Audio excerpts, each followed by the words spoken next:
Bonjour, bienvenue pour cette 16e capsule d'écologie intégrale.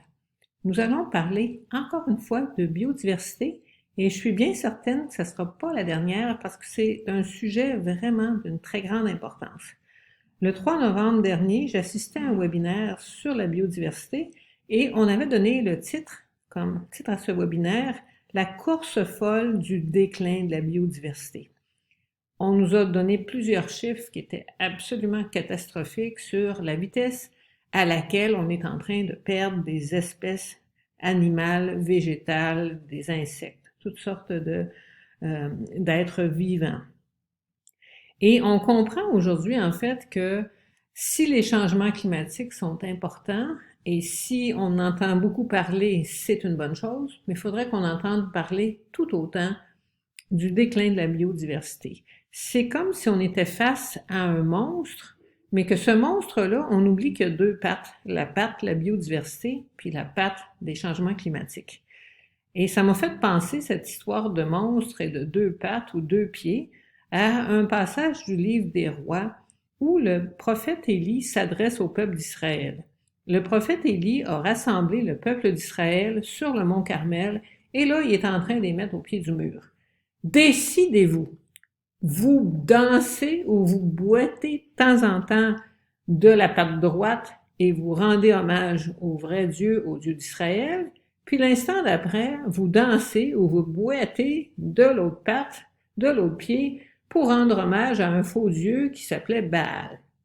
Branchez-vous. En fait, nous, on a à se brancher ces deux côtés à la fois, c'est-à-dire s'occuper des deux problèmes. Et il y a souvent des mauvaises nouvelles de ce côté-là, mais il y a quand même aussi des sources d'espoir et c'est de ça dont je voudrais parler aujourd'hui. Pendant le webinaire, on a entendu M. Ahmed Jogalaf, qui est un professeur associé à l'Université de Sherbrooke, mais c'est aussi quelqu'un qui a été impliqué dans toutes sortes d'instances internationales. Il a été l'ancien secrétaire exécutif de la Convention sur la diversité biologique de 2006 à 2016. Il nous a livré un portrait sombre de la situation, mais il nous a dit aussi que si la biodiversité est victime de l'exploitation de la nature et des changements climatiques, elle peut aussi faire partie de la solution.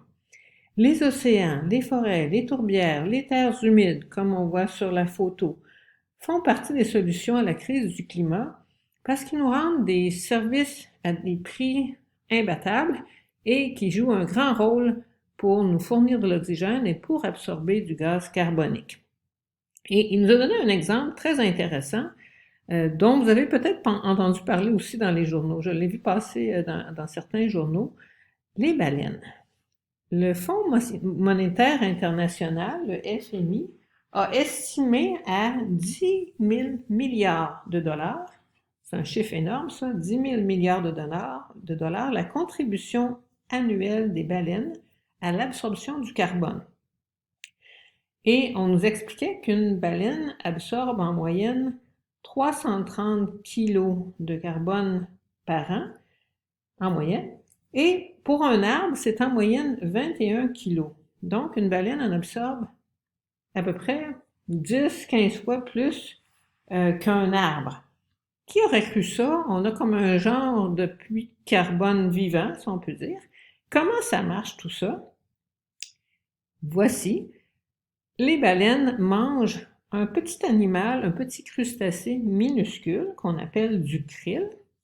Et les krills eux-mêmes se nourrissent de phytoplancton, donc des tout petits organismes qui ressemblent à des minuscules algues. Et ce phytoplancton, à l'échelle planétaire, en fait, capture l'équivalent de 4 forêts amazoniennes de carbone, donc autant que 1700 milliards d'arbres. Donc, ces petites patentes que dans la mer, qu'on remarque pas, qu'on voit pas tellement c'est petit, jouent un rôle absolument crucial pour absorber du carbone et produire de l'oxygène. Et c'est ça la beauté de l'affaire, par leur déjection, les baleines nourrissent ce phytoplancton, donc lui permettent de prospérer. En prenant soin des baleines, on se trouve à prendre soin aussi des phytoplanctons et qui nourrissent le krill et qui permettent aux baleines de vivre. On constate encore une fois comment ça marche par relation et par écosystème dans la nature. Malheureusement, comme on le sait, les baleines sont grandement menacées. Il y a aussi des histoires de baleines dans la Bible. On connaît tous l'histoire de Jonas, mais dans le livre de Job, il est question aussi d'un genre de monstre marin. Job a beaucoup questionné Dieu et à la fin du livre, Dieu lui répond en disant, dans le fond, la question du mal que tu soulèves, Job, ça te dépasse. Et pour montrer combien Job est pas en mesure de tout saisir le sens de la vie et de l'univers, Dieu lui fait une énumération de tout ce qu'il a créé, puis lui demande, mon pauvre Job, t'étais pas là quand j'ai fait ceci, quand j'ai fait cela, t'es même pas en mesure de comprendre les mystères de la création, tu peux pas comprendre ce qui se passe au fond des océans. Et là, il lui demande, as-tu pénétré jusqu'aux sources marines, circulé au fond de l'abîme? Et c'est le sentiment que j'ai moi aussi, que la nature, c'est grandiose, c'est magnifique, ça nous dépasse tellement. Comme moi, ça me donne le goût de la protéger. Euh, je vous donne un autre exemple qui est du côté de quelque chose de beaucoup plus petit, du côté des vers de terre. C'est quand ça a l'air négligeable, un ver de terre. J'ai déjà entendu parler de gens qui auraient voulu éliminer les vers de terre de leur potager ou de leur gazon, alors que ces petites bestioles-là jouent un rôle extrêmement important aussi, un rôle clé dans les écosystèmes. Ce sont les premiers ouvriers des champs. Ils brassent les minéraux comme le font les baleines dans la mer, mais eux aussi sont victimes des changements climatiques. Alors, face à tout ça, que propose le professeur Joe Gallaff? Il souhaiterait qu'il y ait une nouvelle gouvernance de l'environnement qui ferait que les actions ne seraient pas coupées des normes. C'est ça un peu le problème aujourd'hui. Il y a toutes sortes d'instances qui font des choses sans se coordonner. Il y en a qui mettent des règlements, mais c'est pas eux autres qui les appliquent, quelqu'un d'autre les applique. Il y a toutes sortes de joueurs sur la patinoire, donc il y aurait un gros travail de prise en charge plus globale de la situation avec une coordination pour qu'on puisse voir là, s'occuper de l'ensemble du problème. Évidemment, c'est complexe, puis on peut se sentir personnellement dire, bon, ben, qu'est-ce que vous voulez que je fasse là-dedans?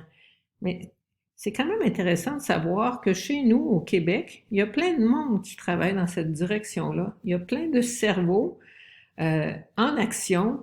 Je vais vous donner l'exemple de l'Université de Sherbrooke parce que le webinaire était organisé par des gens de l'Université de Sherbrooke, mais ça serait, on pourrait dire la même chose de toutes les universités québécoises.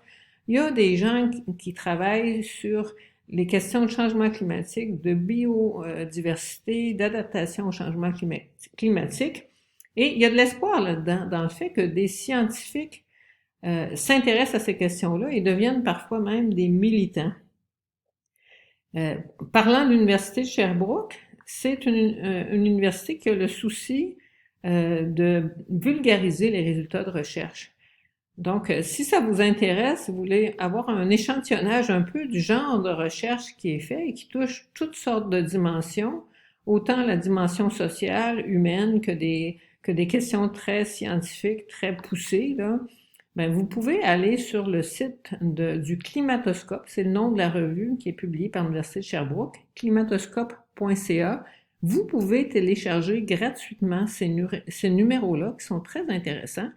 Vous pouvez aussi les faire venir par la poste, moyennant un certain montant, et débourser ce montant-là, c'est en fait appuyer la recherche, appuyer les scientifiques qui font avancer les choses. C'est sûr qu'on est loin d'avoir épuisé le sujet de la biodiversité, on va y revenir tôt ou tard dans une autre capsule.